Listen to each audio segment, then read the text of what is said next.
Good morning. I am Reverend Dr. Mark Boyea, the minister here at First Parish Church Congregational in beautiful Manchester by the Sea, Massachusetts, and it is once again my privilege and pleasure to welcome you here to our weekly time of remembrance and reflection and recommitment to God and God's ways as best expressed for us in the Christian spiritual tradition through the life of Jesus of Nazareth. This is a special day for us. This is our Outreach and Service Sunday, which is really part of the whole group of weeks that we have called Stewardship Reflection Weeks. For the 3 weeks before this, we have heard from individual members of this spiritual community regarding what First Parish has meant to them in their lives, both recently and over the long term. Well, today we turn that around. We look at the other side of stewardship, the other reason that we support the work of this spiritual community.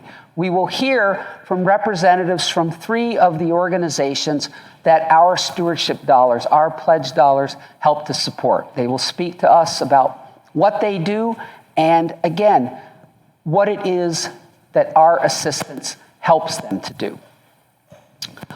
First Parish Church Congregational, the congregational part of our name, signifying our long-standing tradition within Christianity of democratic governance and the full equality of all members of the spiritual community to participate in its life and work, which means that I welcome you here, whether you are here in person or watching from elsewhere, to a place where no matter who you are or where you are on your life or spiritual journey, you are fully, completely welcome.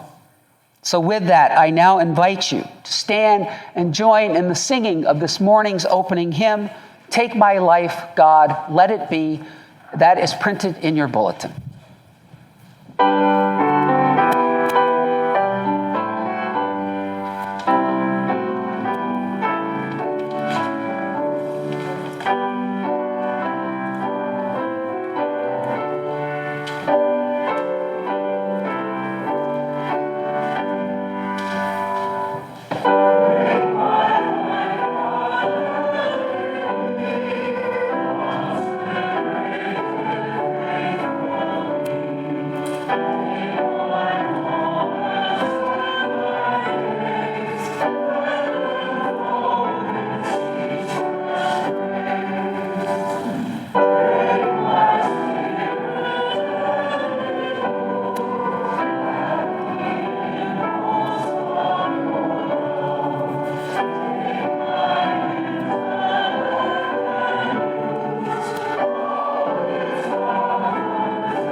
I invite you to remain standing and join me in this morning's opening litany.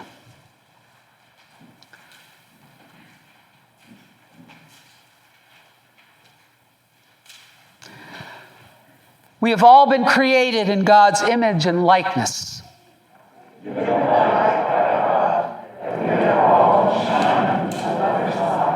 As equally loved and valued daughters and sons of God,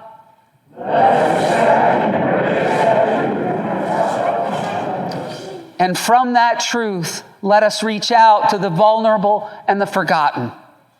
Let us be points of contact for God's compassion and care. And in their times of physical, emotional, and spiritual struggle, let us help restore and maintain the dignity of all God's people. I invite you to please be seated. And at this time, it is my pleasure to welcome Erin George from Action Inc. to speak to us.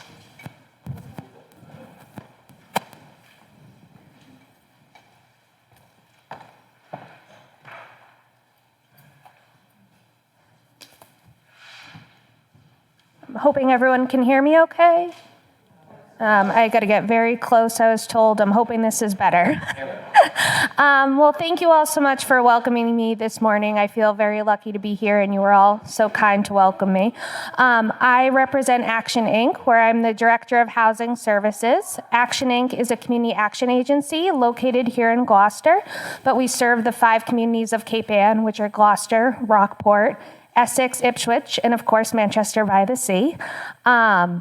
We have a variety of programs and have been around since the 1960s. We started as Lyndon B. Johnson's War on Poverty was agencies similar to ours across the state of Massachusetts and across the country were formed.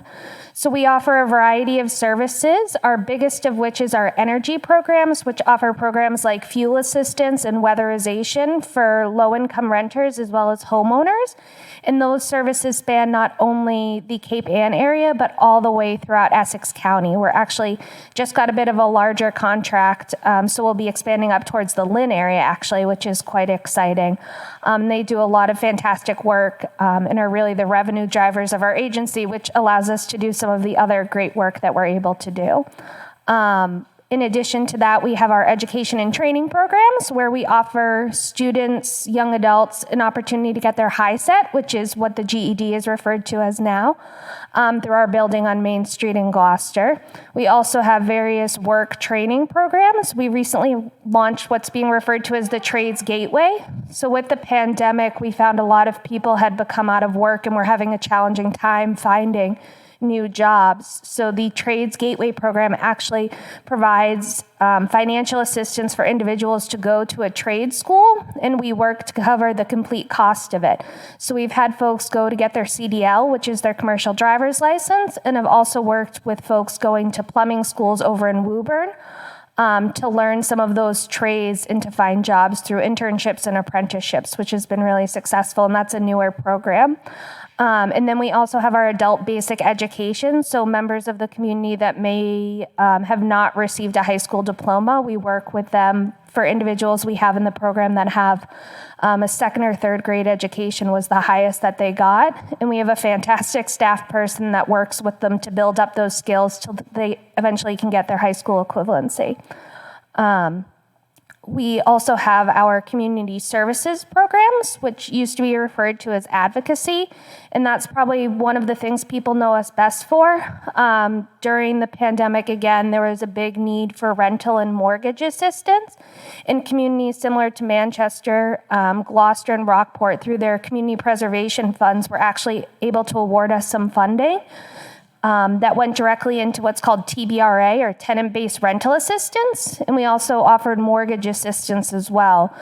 So members of the 5 communities that we serve were able to reach out to us and receive significant financial assistance, which allowed a lot of them to stay in their homes, since it was both rent and mortgage assistance. And we also help with utilities and advocacy work as well around that for folks that are having challenges. We have, I think, 4 advocates right now, and they're all extremely busy because we're continuing to see people that throughout the pandemic haven't been able to regain their footing. So it has been really challenging for them, and we use not only our internal services, but the great community that we're all a part of and make referrals to places like the Open Door as well as Wellspring. So it's really a collaborative effort. And then I think one of the final things that we do, and why I'm saving it for last, is it's because of the programs that I oversee as the Director of Housing Services is all of our housing programs. So I'm not sure if you all are familiar, we do offer an emergency shelter for adults that are over the age of 18.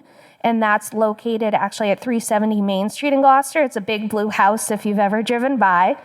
And so we serve individuals not only from Cape Ann, but we've also seen an increase in people across the state. Due to COVID, shelters have been operating at a reduced capacity, meaning there just isn't as many beds available for folks. So we've gotten calls from all over the state of people that are looking for a place to stay. We also offer supportive housing, which is for individuals that were chronically homeless, meaning that they've been homeless for at least a year and also have some sort of disability to go along with that.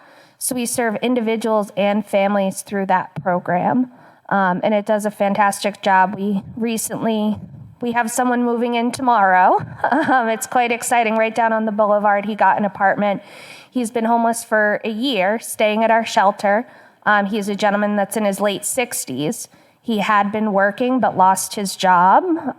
He didn't think he could go back to work and was able to apply while he's been at the shelter for early retirement in his, regular retirement through Social Security, and has some money coming in now, but it's really not enough for a traditional apartment if anyone's seen some of the rents around town. So we're happy to assist him with that through the programs that we have.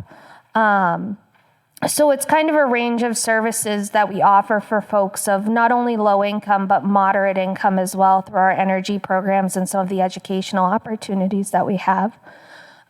With the holidays coming up, we do a large holiday. Previously, it had been a toy drive for youth in the communities that we serve. But last year and again this year, we're partnering with Wellspring and Pathways to do a drive to give gift cards to families in order to purchase gifts for their children. I think the holidays can be an especially tough time of year for people, so that's something that we've been working on to make sure families feel like they're remembered, and especially children who have been going through such a tough time as well. So it's kind of a range of services that we offer in the community. Like I said, it's the 5 of Cape Ann that we serve, so it's not just Gloucester, even though our offices are there. Prior to the pandemic, we did do some satellite outreach in both Rockport and Ipswich. We never had a physical presence in Manchester, but maybe in the future. So that's kind of the very, very high-level, broad overview of the services that we offer. We appreciate the support that you have shown to us with the holidays coming up, the support of our Cape Ann Kids program, which is the holiday drive that we do, would be incredibly appreciated. And I think just the support that you've shown us in the past and just welcoming me here this morning has been fantastic. So thank you all so much.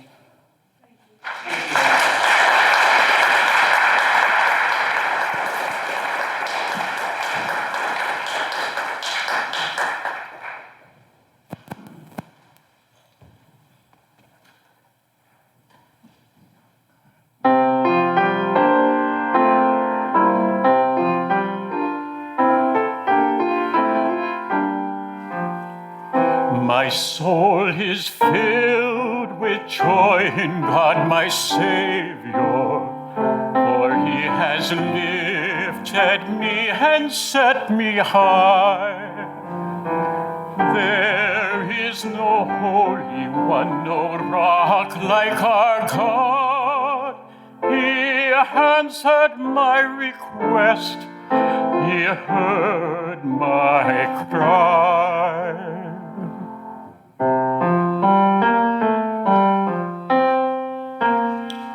All those who talk with pride now seek who God is. He weighs our deeds and knows our every word. Proud ones are humbled, but the poor are lifted. All might and power belong to God the Lord.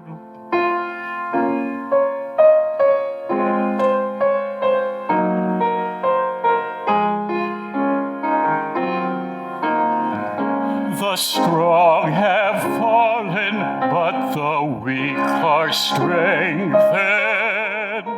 Those who were hungry have enough to spare. She who was barren sees her children's children. All things are in the Lord's controlling care.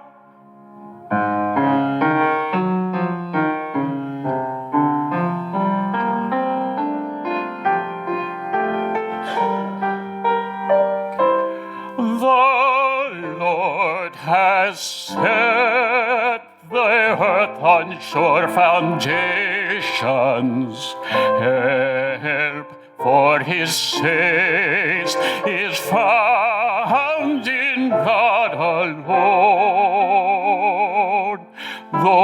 those who oppose the Lord will fall in judgment. But he will strengthen his anointed one.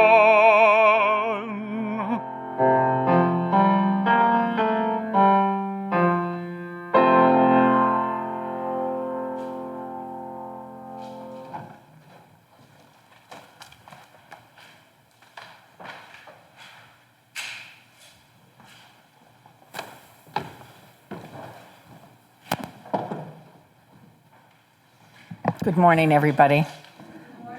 You've heard it's in the mail. Well, the letters are in the mail.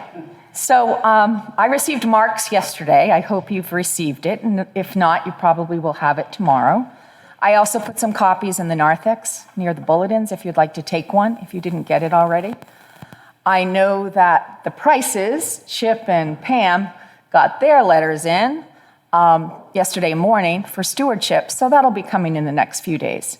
So in that time, we just appreciate that you pray on what's comfortable for you to commit to our church over the next year. And always know that if you can't meet your commitment, we're not going to come after you.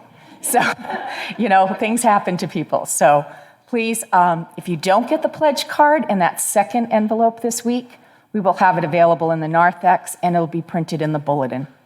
Thank you very much. And we couldn't do this without Mark, who's been wonderful. Without Chip and his wife, who was on my committee, David Lumsden, and I know Mary helps him out. And Nancy Claybart, flowers are for her. She does everything, all that printing and coordinating. We couldn't do it without her. Thank you.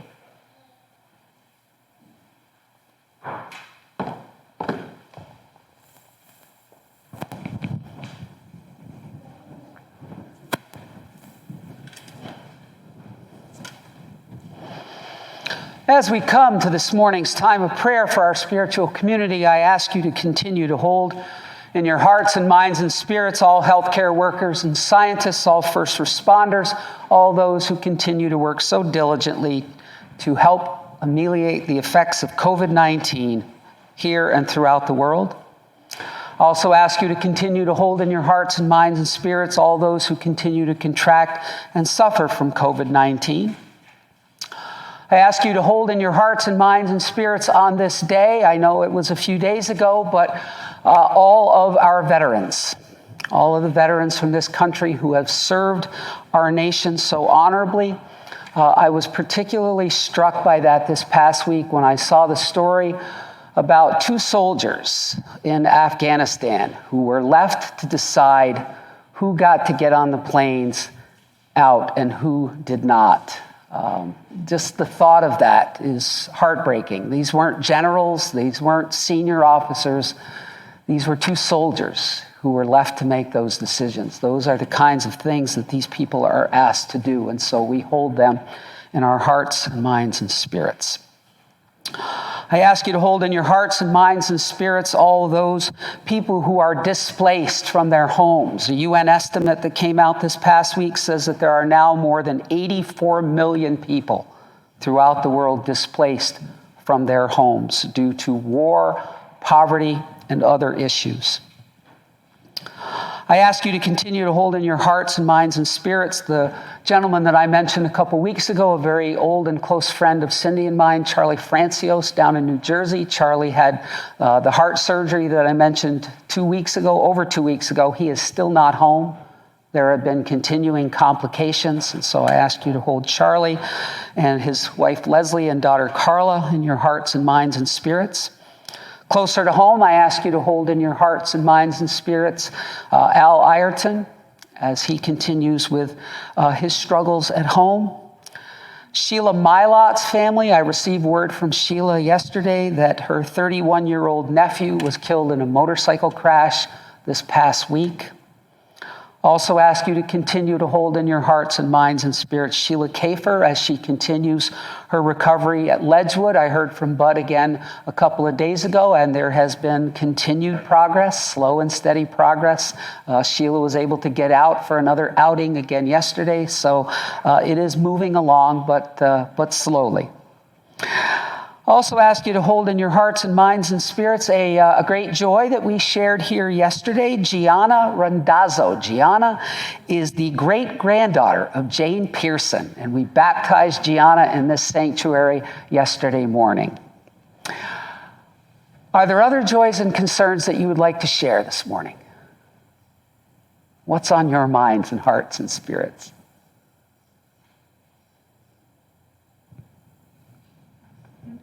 Must have been a good week.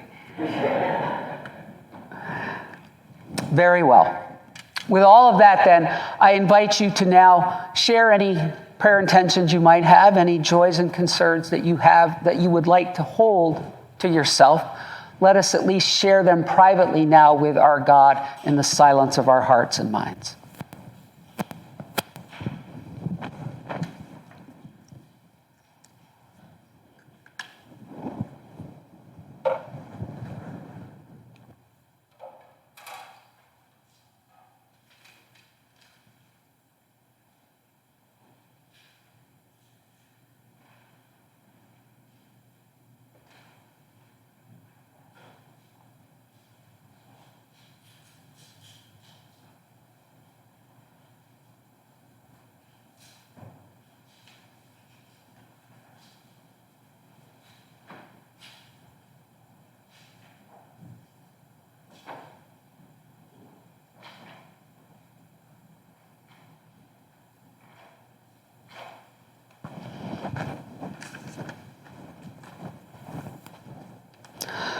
I invite you to join me in prayer.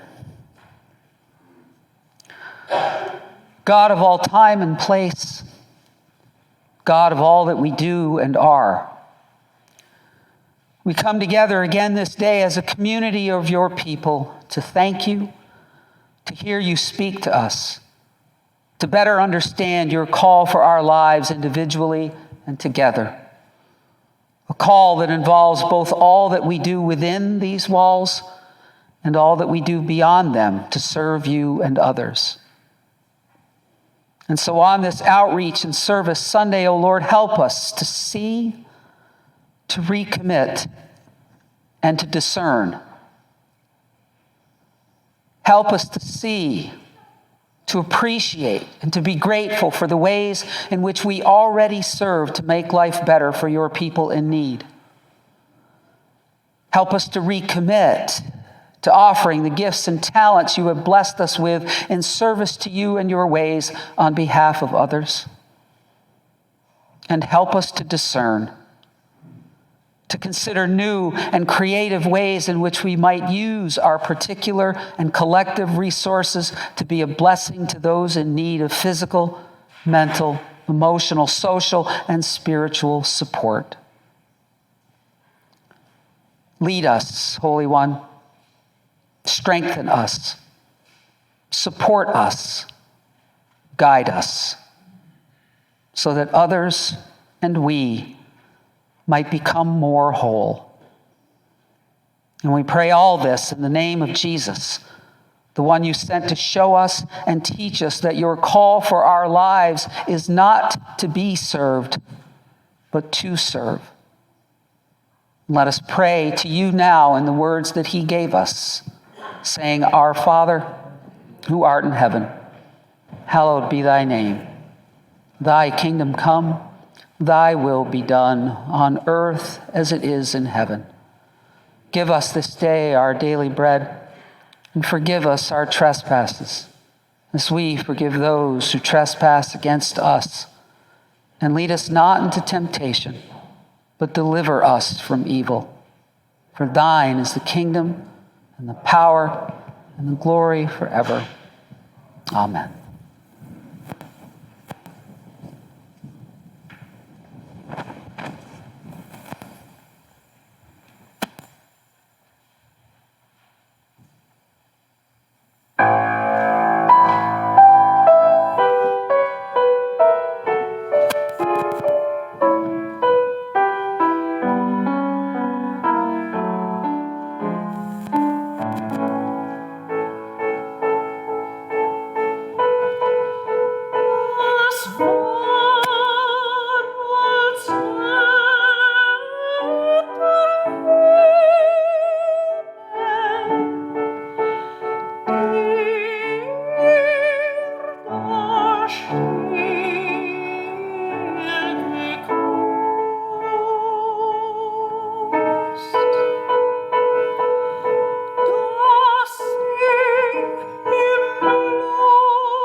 Thank you, Rebecca. Thank you, Herman. It's now my pleasure to invite Julie LaFontaine from the Open Door to come forward.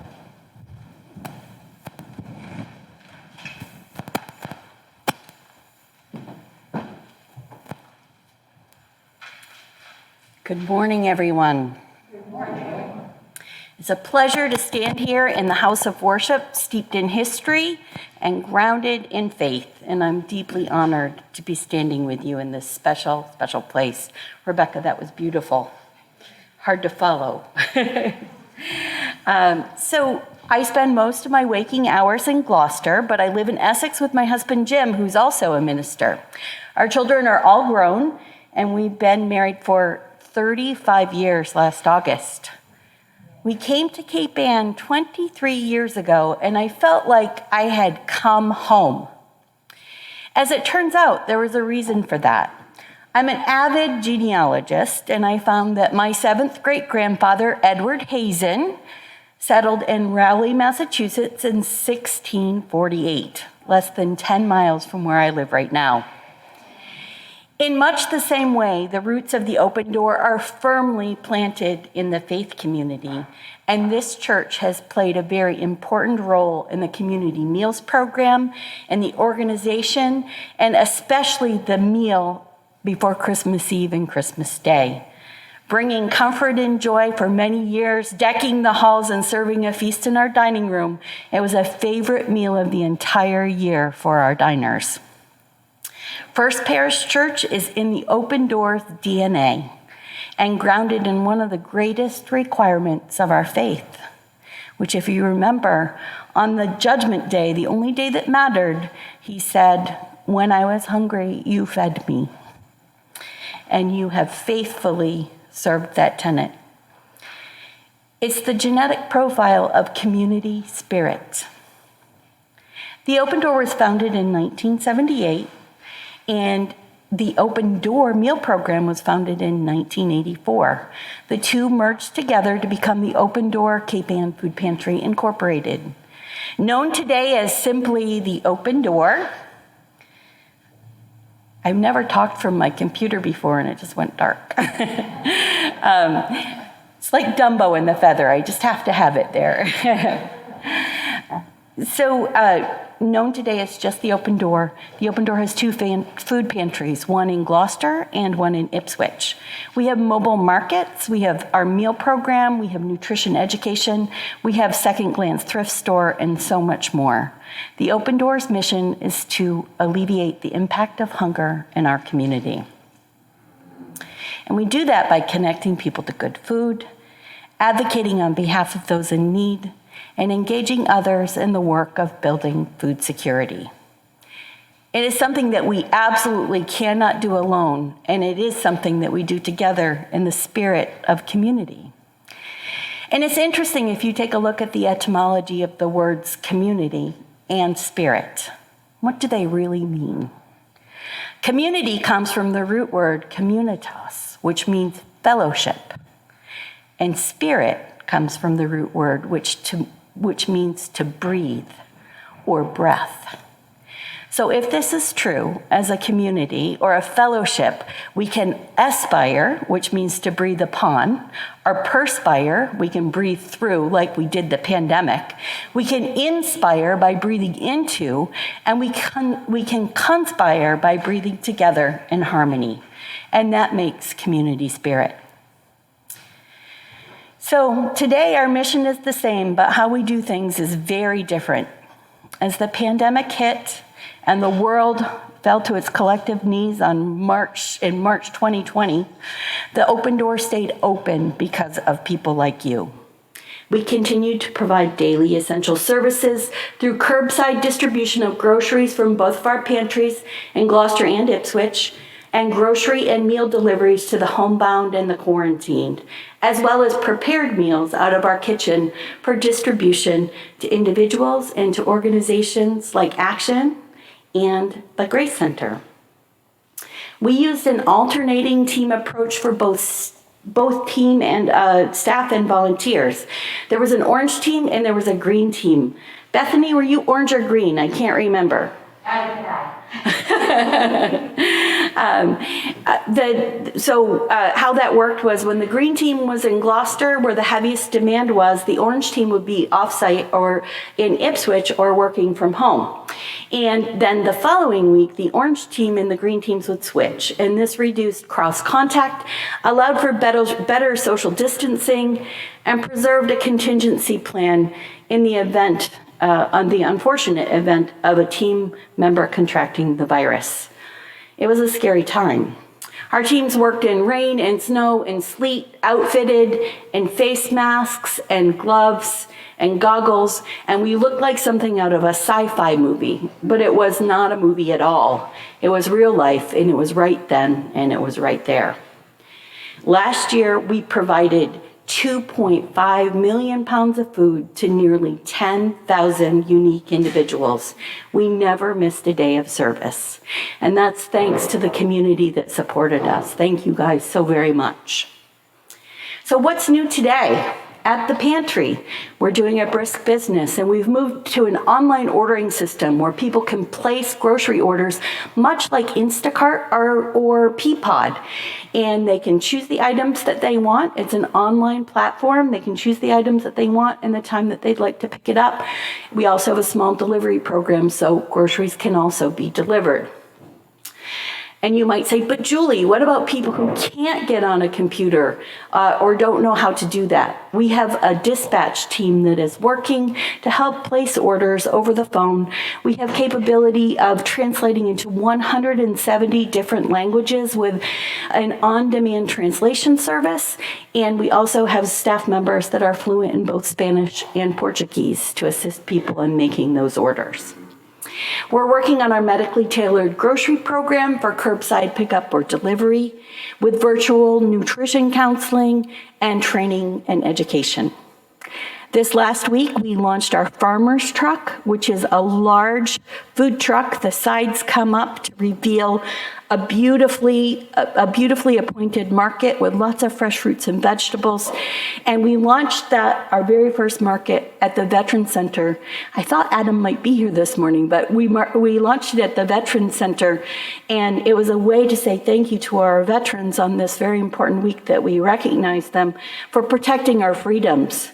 That's the freedom of speech, the freedom of worship, the freedom from fear, and the freedom from want.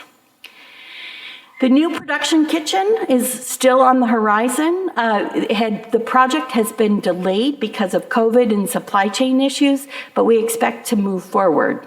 In the spring, but I want to assure you that meals are still happening. We're serving nearly twice as many people as we were working in the in-person model. I could share with you now words like social determinants of health and food security, and I could give you facts and I could give you figures. I'm going to share a story with you instead. It was at the end of a brutally wet and bitter day early in the pandemic, and a homeless man pushed into our building. Despite being asked to leave, he wrapped his arms around the railing inside the front hall and he planted his feet. Drops of ice hung on his hair, and water dripped on the floor around him. And he said, I am not leaving. I'm just too cold and I'm too miserable. The sheer desperation in his voice and his body shook us all to our core. It was humanity in its rawest form. And it was vulnerable and standing in our hall asking for mercy. We were able to call an ambulance and we were able to get him some help, but we were changed in that moment. The pandemic has not only more sharply defined our mission and purpose, but it has revealed character and built resiliency. Our mission is clearer and our connections are certainly dearer.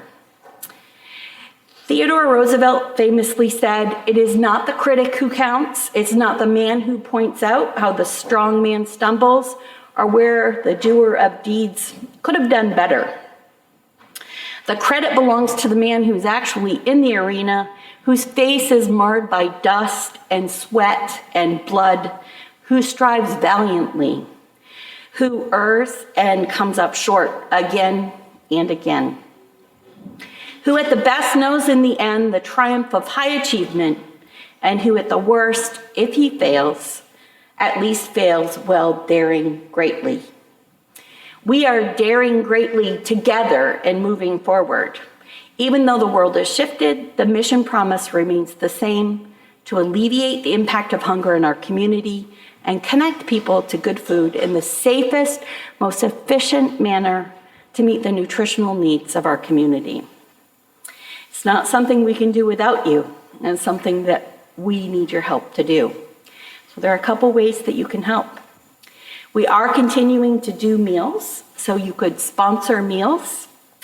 You could give a holiday basket. We have the Thanksgiving and December holidays coming up. You can sign up to deliver meals or groceries. We deliver Monday through Friday, and we are always looking for delivery drivers. They are contactless deliveries, so you won't be interacting and going into people's homes. You also could volunteer to pick and pack orders. And every order that comes in, there's a little chit that prints out, and you have to go through and pack the box. You can pack it with love, you can pack it with intention, you can pack it with a prayer for the people who are receiving it. You also can clean out your closets and donate to Second Glance. It's a great place where commerce and mission come together there at the corner of Pond Road, and your things that you don't need anymore are turned into cash to support the hunger relief programs of the Open Door. And there is an opportunity for all 6 days of the week, Monday through Saturday, for you to volunteer at Second Glance. And there are lots of really fun things to do there as well. So these are just 5 ways that you can get yourselves plugged into the Open Door. We do not anticipate coming back together in our dining room for at least a year. And so we don't want you to feel like you don't have a place to plug in and support. So thank you all for listening, and have a great morning.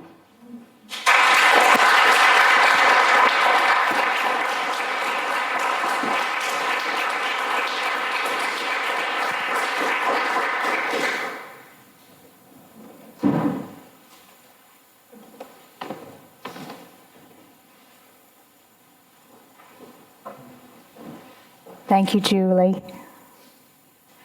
Today I'll be reading from the Gospels, Matthew chapter 20, verses 20 through 28. I realize I'm standing on my toes. There's no need for that. Then the mother of Zebedee's sons came to Jesus with her sons, and kneeling down, asked a favor of him. "What is it you want?" he asked. She said, "Grant that one of these 2 sons of mine may sit at your right and the other at your left in your kingdom." "You don't know what you're asking," Jesus said to them. "Can you drink the cup I'm going to drink?" "We can," they answered. Jesus said to them, "You will indeed drink from my cup, but to sit at my right or left is not for me to grant. These places belong to those for whom they have been prepared by my Father." When the 10 heard this, they were indignant with the 2 brothers. Jesus called them together and said, "You know that the rulers of the Gentiles lord it over them, and their high officials exercise authority over them. Not so with you. Instead, whoever wants to become great among you must be your servant, and whoever wants to be first must be your slave. Just as the Son of Man did not come to be served, but to serve, and to give his life as a ransom for many."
Thank you, choir.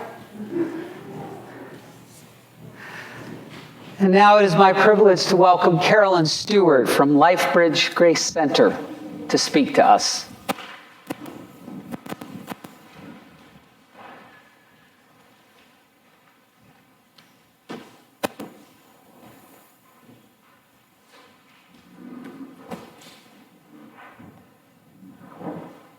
Good morning, everybody. Thank you so much for having all of us here today.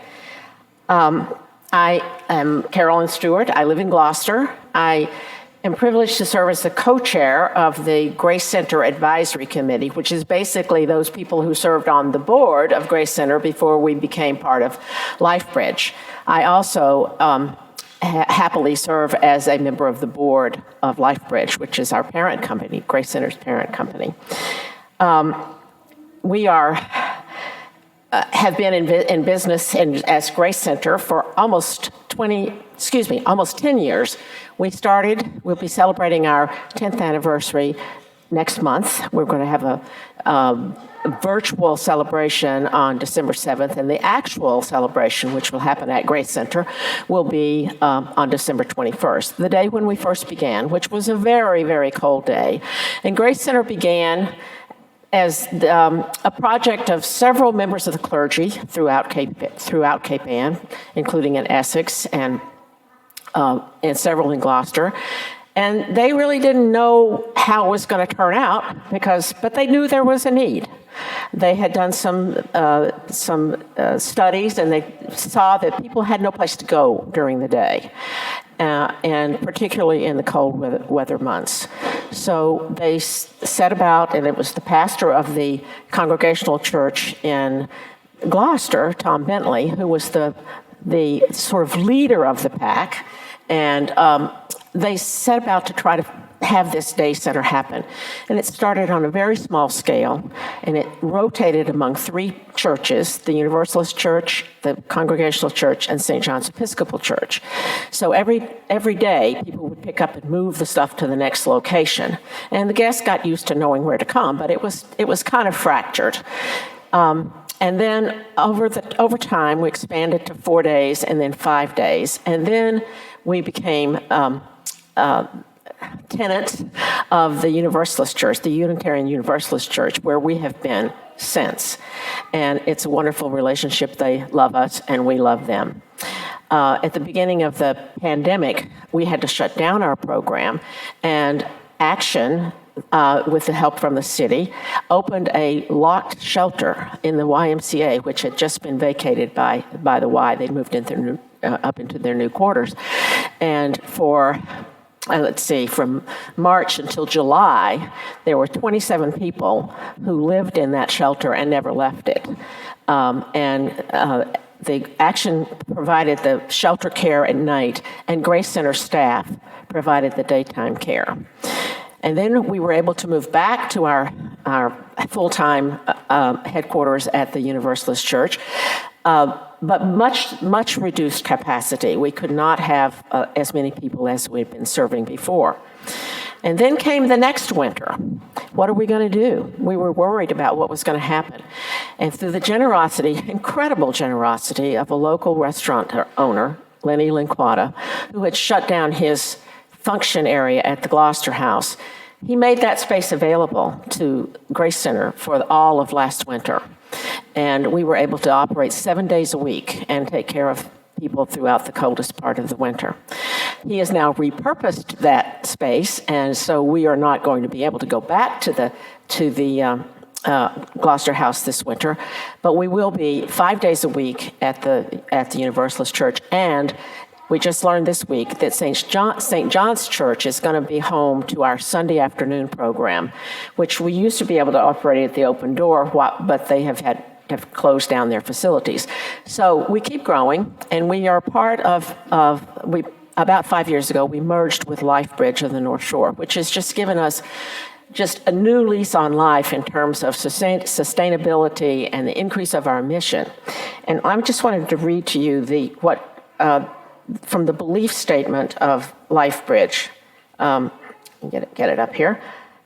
It's basically, we believe that every person is worthy of dignity and respect, and that the people come to us are entitled to be treated with dignity. And we believe that everyone is entitled to another chance and another. And that's what we do. We meet people where they are, whatever their needs are. We provide 2 meals a day, breakfast and lunch, and we serve about 40 people a day.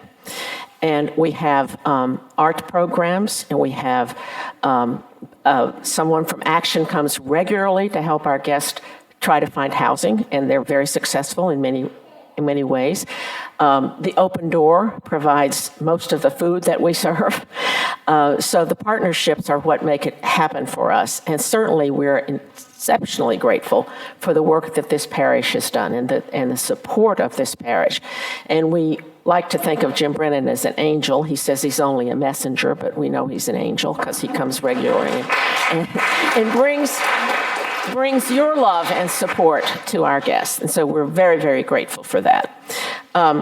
We have people who come in to do, as I said, to do art. We have a physician who comes once a week to do office hours with our guests. And people who come to help folks who are struggling with substance abuse to find ways for them to get into rehab. We have a very, very strong relationship with the community outreach unit of the Gloucester Police Department, who come regularly to kind of look in on folks that they know are struggling, and they help people get into recovery and help get them on their way. The future is really looking very bright, and with the continued support of many people like you. We're hoping someday, although we love our folks at the UU Church, we're hoping someday to have a place of our own where we could be available to people seven days a week and provide some additional services. One of the things that's a big problem for people, not all the people we serve are homeless. Many of them are marginally housed, and they come to Grace Center for the community. But many people, because Action had to reduce the number of beds that they have in their shelter, many people live outdoors all year long. And one of the biggest concerns they have is showering. And at LifeBridge's recent gala, which was held virtually, as most everything is nowadays, the fund-a-need auction item was a shower truck. And we were able to raise the money that we will buy a shower truck. Now, who knows how long it will take to get it with the kinds of backlogs we have now. But there will be a shower truck, and it will rotate among the 3 locations that LifeBridge serves, Salem, Beverly, and Gloucester. And people will have an opportunity, I get chills even talking about it, people will have an opportunity to take a shower and have clean towels and be able to refresh themselves. So we're really, really happy about that. But we continue to need the support of faith communities everywhere, yours and others. We have one church in Linfield that every time there's a 5th Friday in the month, they donate a meal. And so it's not just Cape Ann that's supporting this work, but we really appreciate and are grateful for everything that you have done for us, and hope that we will continue to enjoy that partnership for a long time to come. Thank you very much.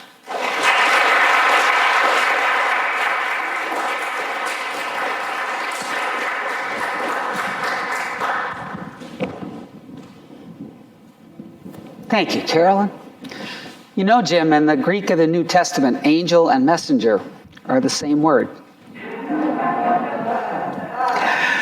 So now I invite you to stand and join together in our closing hymn, Christian, Rise and Act Your Creed. It is printed in your bulletin.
I'd like to thank you once again for joining us here this morning as we remember God's presence and power and goodness and challenge and call for our lives, especially on this Outreach and Service Sunday. I would like to thank our musical leaders, Dr. Herman Weiss, our soloists, Rebecca Shrimpton and Paul Knox, the First Parish Choir, our technical leaders, Richard Smith and Cindy Boyea, and our reader for this morning, Lauren Godonis. And last, and of course, most importantly, I would like to thank our presenters this morning, Erin George from Action Inc., Julie LaFontaine from The Open Door, and Carolyn Steward from LifeBridge and Grace Center. Thank you so much for blessing us with your time this morning. So now, my friends, it is time for us to leave this sacred space and go out into the world with the words of Jesus at the end of that passage that Lauren read, in our ears and our hearts and our minds and in our spirits. I did not come to be served, but to serve. May it be so for those of us at First Parish. Amen.